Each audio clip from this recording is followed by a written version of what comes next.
នេះយើងមកមើលតិចៗយើងបដូរអាវនៅក្នុងកម្មវិធី Photoshop ចឹងគេប្រើ Object Selection Tool ចូលទៅកាន់ Object Selection Tool យក Update Close Apply ចូល Select Modify Expand យើងដាក់វាលេខ5មក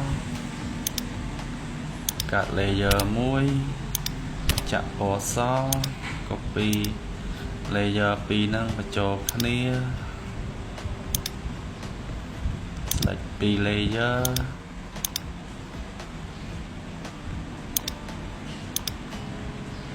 យើង add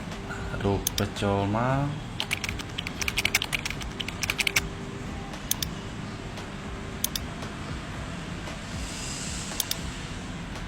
already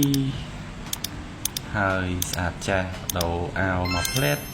ក្នុងកម្មវិធី Photoshop ហើយបាត់